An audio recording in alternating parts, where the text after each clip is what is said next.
어느 지역을 생각할 때마다 그 지역이 아름다운 것보다도 지역에서 누구와 있었느냐가 먼저 떠오르는 것 같습니다. 세종을 생각하면은 항상 이 세종 서남복지회가 늘 제 안에는 먼저 떠올라요. 믿어주시면 좋겠어요. 그만큼 우리 문 목사님하고 또 여러분들 정말 그렇습니다. 세종에 좀 많은 교회들 와서 설교도 했지만 세종하면 늘 떠오르는 것이 세종 서남목자였던 것은 그만큼 제 마음에 이 따뜻함으로 자리 잡혀 있었던 것 같아요. 개인적으로 오늘 저는 그 은혜 받은 게 1부 예배 때도 그렇고 2부 예배 때도 그렇고 이 기도자들한테 은혜를 많이 받네.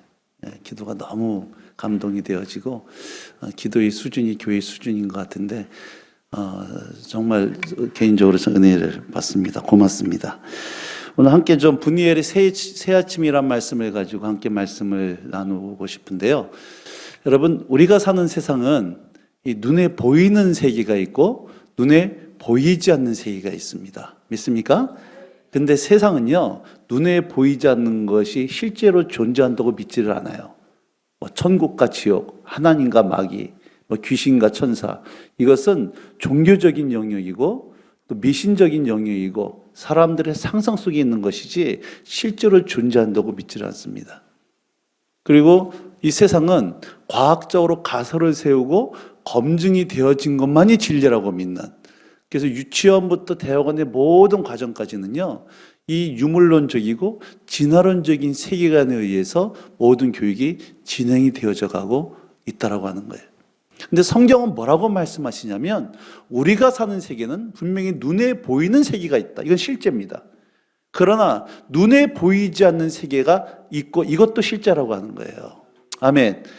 그런데 이 눈에 보이는 세계하고 보이지 않는 세계는 따로따로 떨어진 것이 아니라 서로 밀접하게 연관되어 있다라고 하는 거죠. 더 나아가서 눈에 보이지 않는 것은요, 보이는 것에 영향을 받고 있다는 거예요.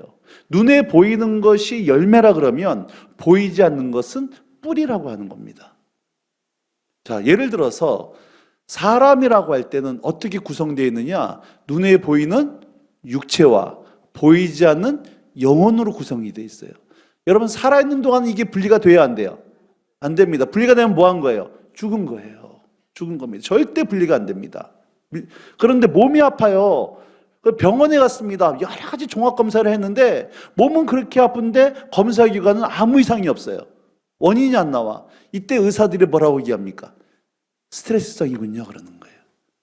그래서 잠의인들이 가지고 있는 유일한 한국말로 된 병명이 있습니다. 화병이라고. 네, 화병. 네. 그 왼수 같은 남편 때문에 하여튼간에 하루에 오르락내리락 하는 이 화병, 마음의 원인이 돼요. 욥에게 큰 어려움과 고난이 닥쳤습니다. 왜 욥은 자기에게 이런 고난과 어려움이 닥쳤는지 욥은 이해할 수가 없었어요. 그렇죠? 우리는 알죠?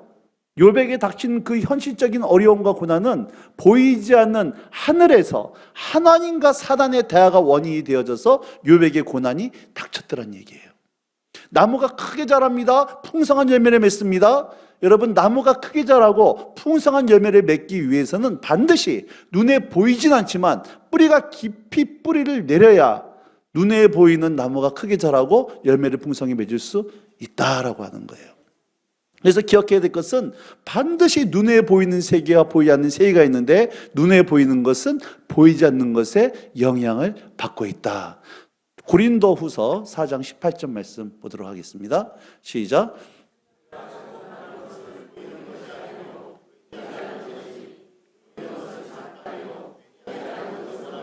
사도 바울이 우리가 지금 주목하고 보는 것은 보이는 것이 아니야, 보이지 않는 것을 주목하는데 그 이유는 보이는 것은 잠깐이고 보이는 것은 영원하기 때문이다. 여기서 여러분 오해하지 말아야 될 것은 그럼 눈에 보이는 것은 중요하지 않다 이런 얘기가 하는 게 아닙니다.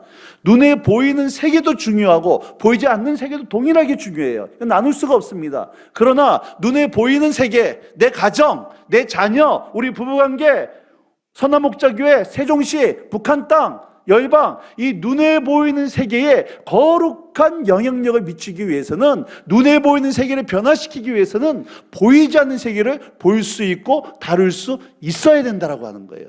그래서 우리가 주목하는 것은 눈에 보이는 것이 아니라 보이지 않는 세계를 주목하고 있다라고 얘기하는 거예요. 도단에 살고 있던 엘리사를 잡으려고 아람 군대, 지금 시리아죠. 아람 군대가 쳐들어와서 이들을 포위를 해버렸습니다. 아침에 눈을 뜨고 일어나 보니까 아람 군대가 이들을 포위해서 죽이려고 포위를 해버린 거예요. 그거를 보고 엘리사의 종이었던 게하시가 두려움에 빠집니다. 선생님, 큰일 났습니다. 우린 죽었습니다. 이제 어떻게 하면 좋습니까? 이렇게 절망 가운데 탄식할 때 엘리사가 한마디 합니다. 걱정하지 마. 저 사람들보다도 우리의 항진자가 더 많아. 이렇게 얘기를 하지만 실제적으로 눈에 보이는 사람은 딸랑 두 사람이었어요. 여러분, 원수들이 와서 그들을 죽이려고 포위했을 때 게하시의 반응이 정상이었습니까? 엘리사가 정상이었습니까? 게하시가 정상이에요. 두려운 것이 지극히 정상입니다. 그런데 엘리사가 두려워하지 않을 수 있었던 이유가 있어요. 그 이유는 뭡니까? 눈에 보이지 않는 세계, 그러나 실제로 존재하는 불발과 불병거들이 그들을 둘러 진치고 있는 것을 볼 수 있었기 때문이에요.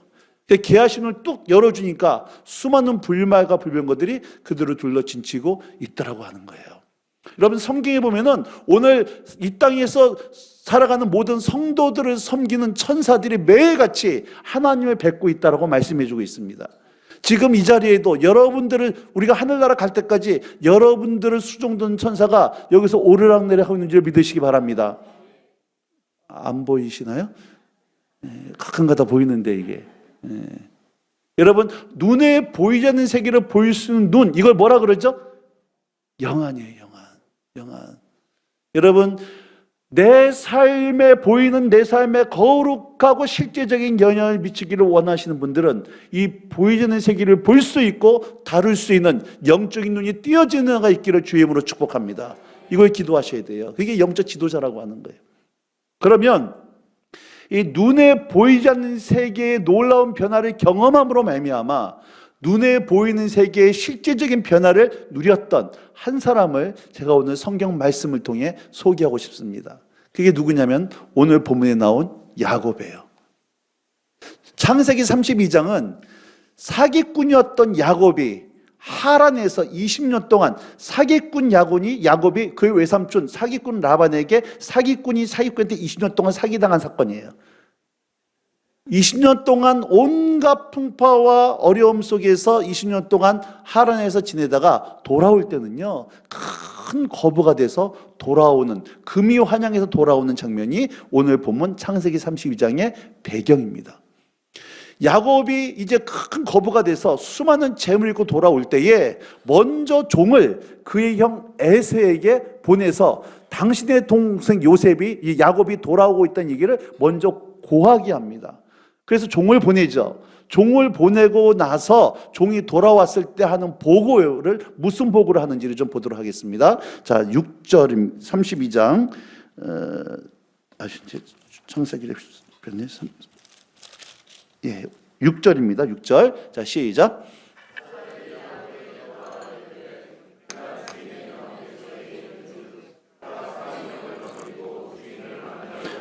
주인의 형 에서에게 이른즉 에서가 400명을 거느리고 야곱을 맞이하러 있다는 거예요. 여러분, 왜 에서가 맞이하러 올 때 400명의 사람들을 데리고 오고 있습니까?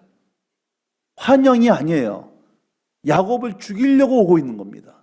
20년 전 에서는요, 그 동생에게 속아서 아버지도 속고 형도 속았습니다. 그래서 장자만이 받을 수 있는 축복을 빼앗겼어요.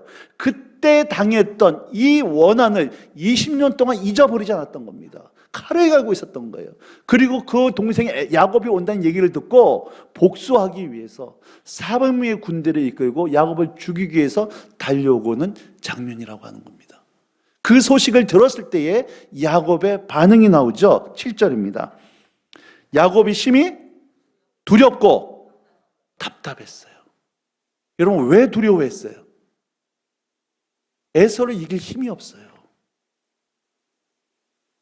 재산만 빼앗 20년 동안 평생을 노력해서 일구었던 재산만 뺏기는 것이 아니라 그의 목숨마저 지금 풍전등 앞입니다. 답답했어요. 왜 답답합니까? 도와줄 사람이 없어요. 저는 어저께 여기 오기 전에 한 사업가 부부를 만났습니다.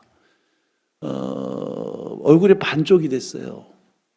그리고 식사를 하면서 이분이 그런 얘기를 해요.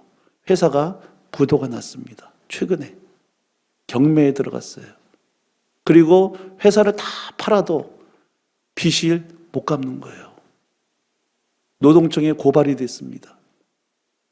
이제 결과가 어떻게 형사고발까지 들어가기 때문에 어떻게 될지 모르겠지만 잘못하면 감옥까지 갈 수 있어요. 그 아내 되는 권사님은 남편이 자살할까 봐 매일같이 남편을 쫓아다니는 거예요. 몸짓이 100kg가 넘었던 사람이 반쪽이 돼서 어저께 점심을 먹는데 제가 손잡고 같이 기도했습니다. 벌벌벌 떨어요. 그 거구의 그 집사님이 제 손잡고 기도하는데 눈물을 펑펑 흘리면서 떨어요. 두려워해요. 그 두려움, 야곱이 가진 두려움. 근데 이 집사님은 재산만 잃는 겁니다. 야곱은요, 목숨까지 잃은 절체절명의 위기에 빠져버린 거예요. 심히 두렵고 답답해요. 7절 말씀 다시 한번 펴보세요. 이럴 위기의 상황 속에서 야곱이 어떤 행동을 취했는가? 7절, 8절입니다.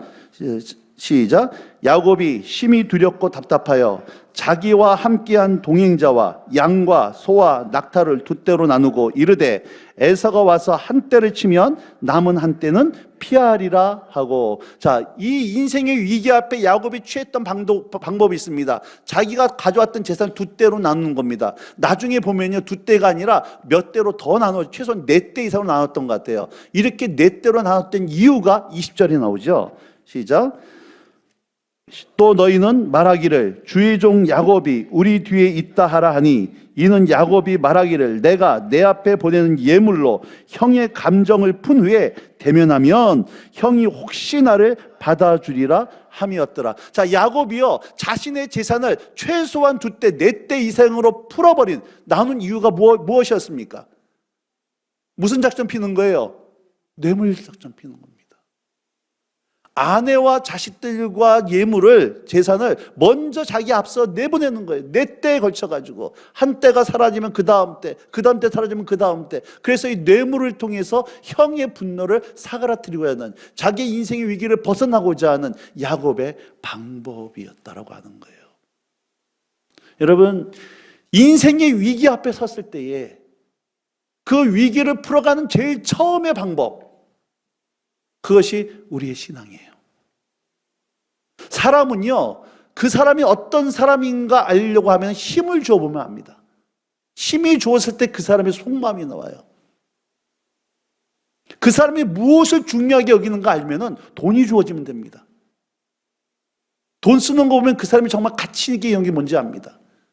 그 사람의, 그 다음에 그 사람의 믿음의 신앙이 주인이 누군가 알고 보면은 인생의 위기 앞에 제일 먼저 그가 인생의 위기를 타개하는 방법이 무엇인가 보면 알아요. 절대로 사시 바랍니다. 사람은 고백한 대로 살지 않고 믿는 대로 산다. 고백은 아름다울 수 있어요. 그러나 사람은 고백한 대로 안 살아요. 믿는 대로 사는데 내가 뭘 믿는지 어떻게 하느냐? 내가 인생의 위기 앞에 어디로 엎어지는가 보란 얘기예요. 야곱은 이 인생의 위기 앞에 하나 앞에 나가질 않았습니다. 자신이 할 수 있는 야곱스러운 방법, 돈을 가지고, 뇌물을 가지고 자기 인생을 해결하려고 제일 처음 시도하더라고 하는 거예요. 여러분, 인맥 있는 사람은 인생의 앞에 사람 찾아다닙니다. 권력 있는 사람은 권력 이용합니다. 지혜 있는 사람은 자기 머리를 이용합니다. 오늘 여러분 코로나 기간을 지나면서 또 이 인생이 이만저만 지나면서 여러분 인생의 위기 앞에 제일 먼저 떠오르고 제일 먼저 시도하는 방법이 뭐였냐는 거예요. 그게 내 인생의 주인이고 어쩌면 내 인생의 신앙의 대상일 수 있다라고 하는 겁니다. 더 기가 막힌 장면 볼까요? 24절을 보도록 하겠습니다. 야곱은 홀로 남았더니 그럽니다. 여러분, 이게 왜 야곱이 홀로 남았을까? 이때 앞에는요, 자기의 가족들을 먼저 형 앞에 보내요. 형이 받아줄지 죽여버릴지 그건 모르는 겁니다. 저 이 말씀을 보면서요, 한편은 좀 낯이 좀 뜨뜻해졌습니다. 야곱이 홀로 남은 이유가 뭡니까? 야곱은요, 야복강을 건넜어요, 안 건넜어요? 안 건넜어요. 자기 가족들은 건넜습니까, 안 건넜습니까? 건넜어요. 자기는 안 건넜어요. 왜 안 건넜어요? 왜 홀로 남았어요? 토끼려고. 토끼려고. 여러분, 이거 죄송해요. 남자로서 이거는 정말 쪽팔린 일 아닙니까? 자기가 지키고 보호해야 될 가족마저도, 자기 아내와 자기 자식마저도 자기 하나 살겠다라고 뇌물로 바치는 이 찌질한 인생이에요. 여러분, 이게 야곱스러움입니다. 이게 야곱의 근성이고 세상 사람들의 방식이란 얘기예요. 궁극적으로는 나 하나를 위해서 내가 가장 사랑하는 가족들마저 나를 위해 이용해버리는 이 세상 사람들의 인간의 본성입니다. 홀로 남았더니 그 다음에 어떤 일이 벌어지는가? 24절 보세요. 어떤 사람이 날이 새도록 야곱과 씨름하다가, 홀로 남았는데 갑자기 한 사람이 등장해서 야곱과 씨름을 하는 겁니다. 많은 분들이 이 말씀을 찬송가 가사 때문에 야곱이 이게 기도했다는 말로 해석을 하는데요, 저는 기도한 걸로 보고 싶지가 않아요. 여러분, 씨름한다고 하는 것은 이기느냐 지느냐입니다. 이 인생의 위기 앞에 야곱이 해야 될 일은 앞에 나가서 금식하고 엎드려 기도했어야 돼요. 야곱은 가진 모든 재산이 다 사라져 버립니다. 자기 목숨마저도 지금 경각에 달려 있어요. 도망가려고 그러는데 남은 거 하나, 몸뚱이 하나밖에 없습니다. 근데 한 사람과 씨름하는 거예요. 그 사람 이겨보려고 애쓰고 노력하는 겁니다. 25절 볼까요? 자기가 야곱을 이기지 못함을 보고, 여기가 자기가 누구예요? 자기가 아까 한 사람이 씨름을 걸었는데 이 사람이 누굽니까? 이 자기가 누군가요? 그냥 일반적인 사람입니까? 영적인 존재였습니까? 이게 하나님이라고 그러기도 하고 천사라고 그러기도 하는데 상관없습니다. 영적인 존재, 천사일 수도 있습니다. 근데 여러분, 전 이게 이해가 안 됐어요. 오랫동안 이해가 안 됐습니다. 여러분, 천사가 이기는 거예요? 야곱이 이기는 거예요? 성경 잘 보세요. 자기가 야곱을 이기지 못함을 보고, 야곱이 지금 천사랑 씨름을 하는데 천사가 이기고 있습니까? 야곱이 이겼습니까? 야곱이 이긴 거예요. 아니, 어떻게 야곱이, 사람이 천사를 이길 수 있냐는 거예요. 어떻게 사람이 하나님을 이길 수 있냐는 거예요. 하나님이 못 이겼다는 거예요. 저 정말 이해가 안 됐어요. 이게 무슨 의미일까? 그러다가 하나님이요, 이게 딱 코로나 기간에요, 딱 떠오르게 했던 장면이 하나 있었습니다. 여러분, 예수님 설교 듣고 싶으세요? 문 목사님 설교 듣고 싶으세요? 안 삐지니까 걱정하지 마시고 누구나 한 번쯤은 이 예수님 설교 한번 들어보고 싶은 생각이 있을 겁니다. 예수님 설교, 정말 그 말씀 직접 예수님과 얼굴과 얼굴을 맞대고 예수님 설교 들어오면 얼마나 행복할까. 저 어렸을 때 그런 생각 해본 적이 있습니다. 제자들은 얼마나 행복했을까. 예수님 정말 그 실제로 봤으니까. 예수님 설교가요, 얼마나 능력이 있었든지 예수님이 오래 설교하지 않았어요. 몇 마디만 툭툭 던지는데 인생이 바뀝니다. 삭개오가 바뀌고 바디메오가 바뀌고 니고데모가 바뀌고 사람들이 바뀌어요. 근데 보세요, 바리새인들은 예수님의 설교를 얼마나 들었을까?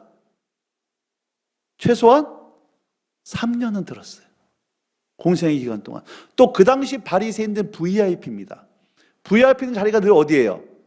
앞자리예요. 이 말은 예수님의 설교를 예수님의 얼굴 앞에서 예수님의 입에서 나오는 모든 로얄 젤리를 온 머리로 맞으면서 그들은 생생하게 라이브로 들었습니다. 무려 3년 동안. 그리고 설교만 들은 것이 아니라 예수님이 행하시는 기적을 그들 눈앞에서 보는데, 감이라는 기적이 아닙니다. 죽은 사람이 살아나고 귀신이 떠나가고 눈먼 자가 눈을 뜨는 전무후무한 기적을 그들의 삶 3년, 예수 살아가는 3년 동안 바리새인은 직접 설교를 듣고 기적을 체험하는 것이 바리새인들이에요. 근데 놀라운 사실은 바리새인들이 바뀝니까, 안 바뀝니까? 바뀌어요, 안 바뀌어요? 이게 기적이에요. 이게 기적입니다. 예수님도 못 바꿨던 사람들이에요. 예수님 몇 마디만 하면 인생이 바뀌는 것이 사람들이었는데, 바리새인들은 예수님의 그 농도 깊은 설교를 듣고 기적까지 체험했음에도 바뀌지 않았던 사람들이 바리새인들입니다. 예수님도 감당이 안 됐고 예수님도 실패했던 사람들이에요. 바리새인이 이겼어요? 예수님이 이겼어요? 바리새인이 이겼어요. 이 얘기입니다. 여러분, 야곱의 하나밖에 안 남은 육체, 야곱의 근성. 포기되지 않는. 여러분, 부자가 교만합니까? 가난한 사람이 교만합니까? 둘 다 교만해요. 가난하면 가난한 대로 교만하고요. 부자는 부자로서 교만하지 가난해서 겸손한 거 아닙니다. 여러분, 우리 가운데 있는 이 처리되지 않은 옛사람, 근성. 이게 포기. 이 상황 속에서도 야곱은 이게 포기가 안 되는 거예요. 그래서 어떤 일이 벌어지는가? 26절.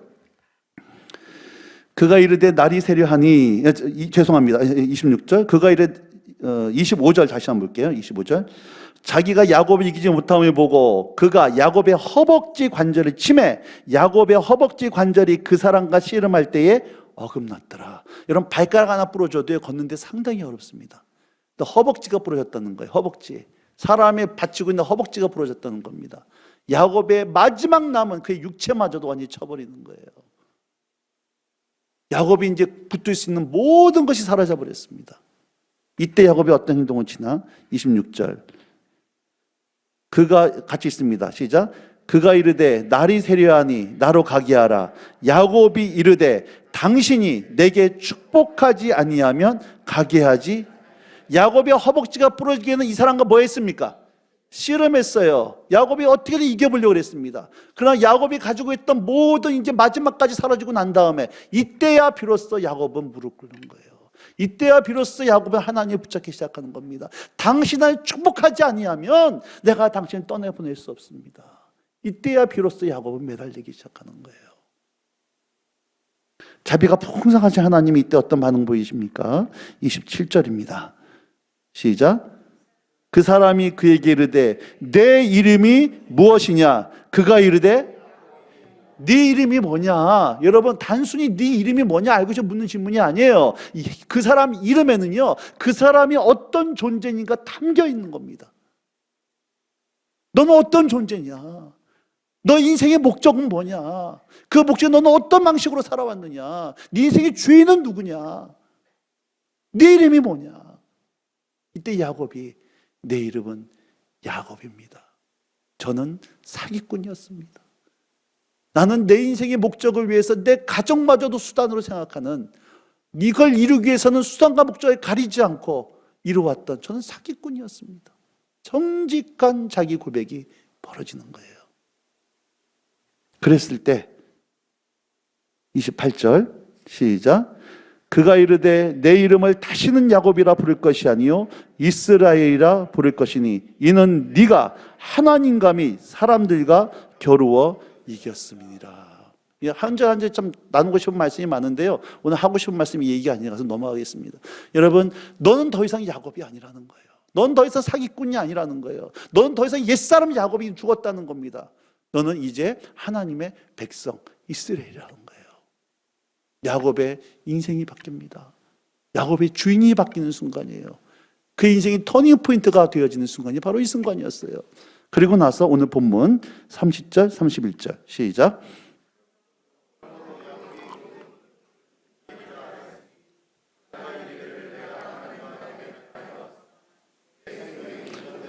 여러분, 분이엘의 뜻이 뭐죠? 하나님의 얼굴입니다. 죄인들은 하나님의 얼굴을 보는 순간 즉사예요. 그런데 야곱은 하나님의 얼굴을 봤음에도 불구하고 그의 생명이 보존됐다는 얘기입니다. 그가 하나님의 거룩한 자녀가 되어졌다는 얘기예요. 하나님의 용납받는 자녀가 되어졌다는 얘기입니다. 보존되어졌어요. 31절. 그가 분이엘을 지날 때에 해가 돋았고 그의 허벅다리로 말미암아, 그가 분이엘을 지날 때에 해가 돋았고, 정말 문학적인 이 표현이 저는 너무너무 마음에 와닿아요. 분이엘을 지날 때 하나님 얼굴을 본 후에 해가 돋았다. 이 말은 그의 인생은 이전까지는 어둠이었다는 얘기예요. 야곱의 인생은 겉으로 보기엔 성공한 인생 같았지만, 자수성가한 인생 같았지만, 그의 인생은 모래 위에 집을 세운 그런 불안한 인생이었다는 얘기입니다. 사망의 권세에 잡혀있던 인생이 하나님을 만나고 난 후에 분이엘의 새아침, 하나님의 얼굴을 봄에도 불구하고 용납되어지는 분이엘의 새아침. 그러나 그의 육체는 절었다는 거예요. 이후에 야곱은 지팡이를 의지하면 인생이 되어집니다. 그러나 야곱은 비록 허벅다리를 졸고 인생이 불가되었지만 지팡이를 걸을 때마다 이때 하나님 만났던 감격과 하나님의 백성으로 이제 올바른 하나님의 거룩한 통로로 세워가기 시작했다는 얘기예요. 자, 놀라운 사실은 그 다음입니다. 33장 4절로 넘어갈게요. 33장 4절 시작.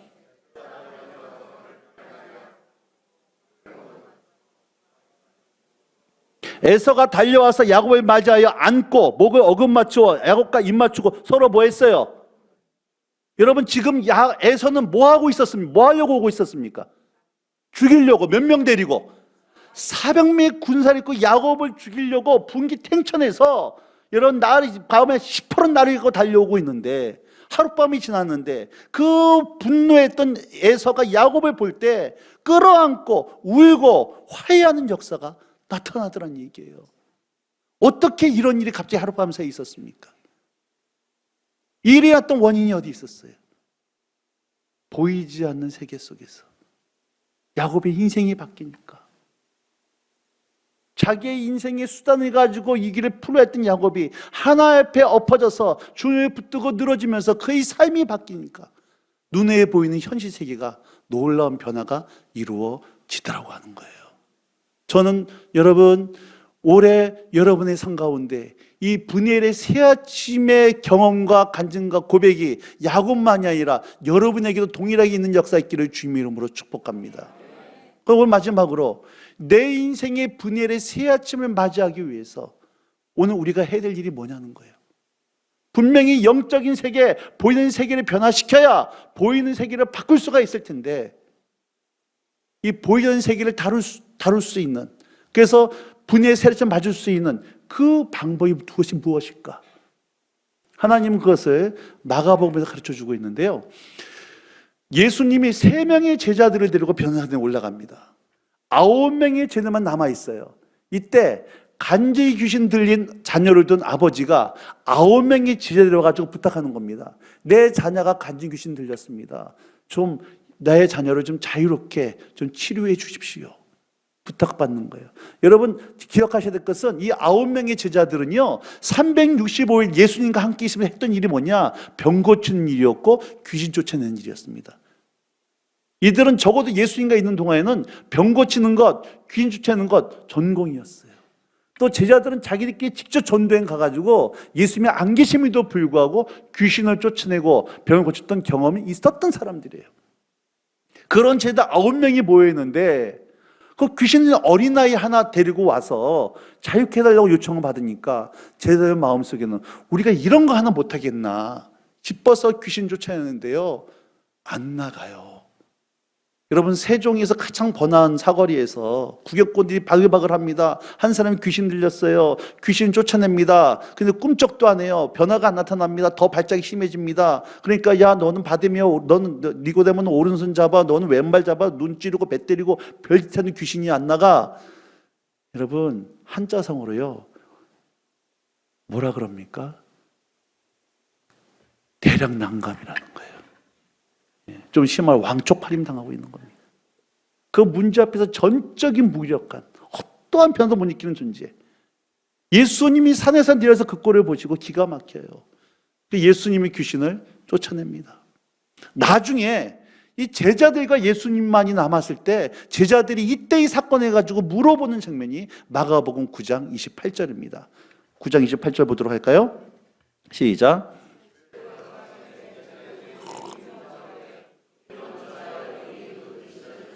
보세요. 우리는 어찌하여 능히 그 귀신을 쫓아내지 못했습니까? 예수님 이해가 안 됩니다. 이번에는 우리는 왜 어찌해서 귀신을 쫓아내지 못했습니까? 저희 예전에 귀신 쫓아냈잖아요. 이번에 왜 귀신이 안 나가는 겁니까? 이해할 수 없습니다. 이렇게 질문하는 거예요. 이때 예수님이 하시는 말씀 29절 시작.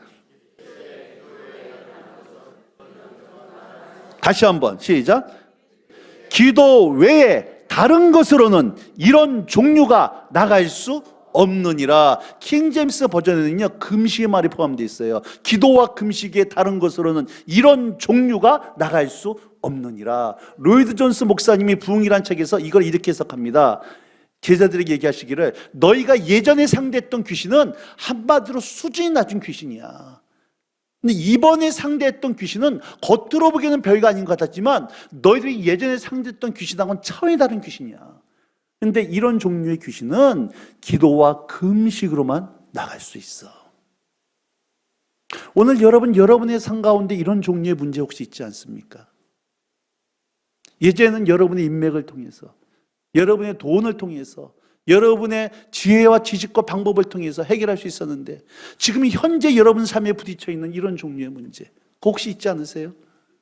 그게 질병일 수 있고 부부간의 문제일 수 있고 자녀 문제일 수 있고 직장 문제일 수 있고 여러 가지 문제일 수 있지만 아무리 내가 애쓰고 노력해도 해결이 불가능해서 아침에 눈 뜨는 것이 두렵고 그것 때문에 우울증 걸리게 생겼고 입만 맞아 떨어지고 그런 해결할 방법이 없어서 그 문제 앞에 전전긍긍하고 있는 이런 종류의 문제 있지 않습니까? 여러분, 오늘 여러분의 기도를 통해서 이런 종류가 해결되고 떠나가는 은혜의 주임으로 축복합니다. 기도를 통해서 여러분의 문제의 밑바닥에 있는 모든 영적인 무기 풀어지기 시작할 때 현실 속에 있는 이런 종류가 떠나가고 여러분 해결된 역사 있는 줄로 믿으시기 바랍니다. 그러면 언제까지 우리가 기도해야 될까? 언제까지? 절 따라서 하시 바랍니다. 기도해. 큰 소리로 기도해. 돌파가 일어날 때까지. 물은 몇 도에 끓어요? 100도에 끓습니다. 99도가 안 됩니다. 임계점 100도가 됐을 때 비로소 물이 끓어요. 여러분 많은 사람들이 그런 얘기를 해요. 목사님 전 기도해도 응답이 안 됩니다. 아니 응답이 안 되는 거 아니에요. 여러분의 기도는 반드시 하나님께 지금 상달되고 있습니다. 하나님의 기도의 대적 가운데 차여지고 있어요.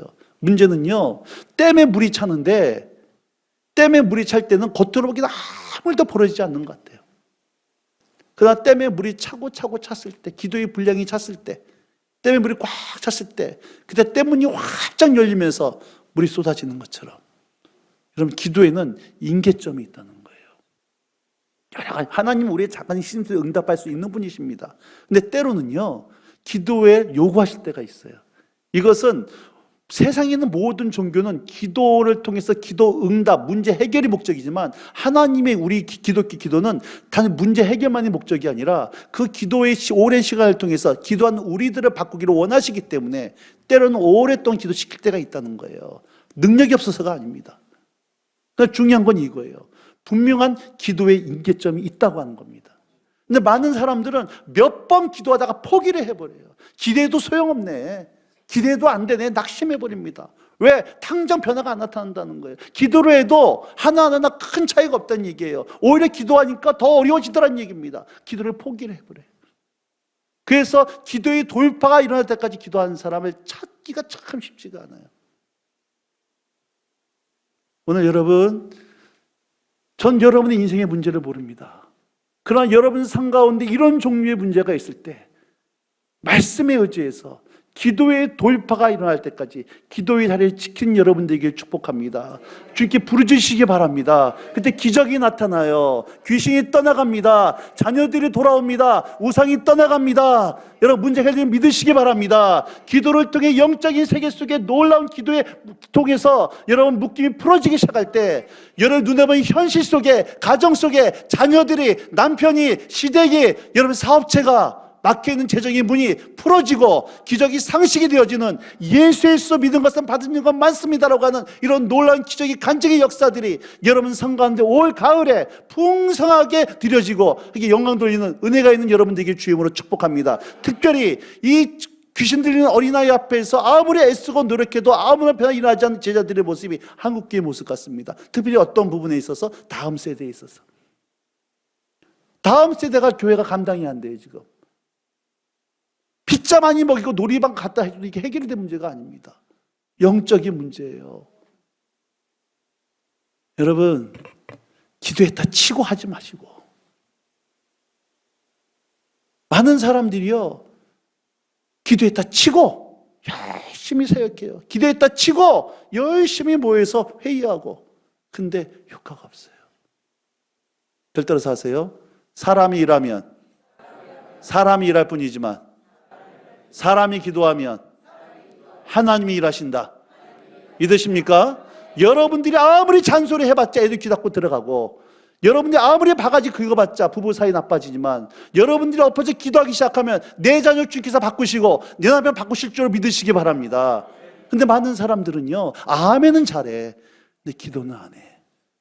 그리고 얘기합니다. 기도했다 치고. 아니에요, 여러분. 기도했다 치고 하는 것이 아니라 실제로 여러분 하나님은 기도하는 방법, 기도하는 설교를 원하는 것이 아니라 기도하는 그 사람을 원하신 줄 믿으시기 바랍니다. 그래서 여러분 기도의 질에 불이 꺼지신 분들 올가을에 다시 한번 기도의 질에 불이 붙기 시작하고 기도를 통해 보여지는 세계의 놀라운 영적인 풀어짐으로 말미암아 여러분 현실 세계 가운데 놀라운 기도의 전리품으로 주님께 영광 돌리는 복된 영혼들 되시길 주님으로 축하합니다.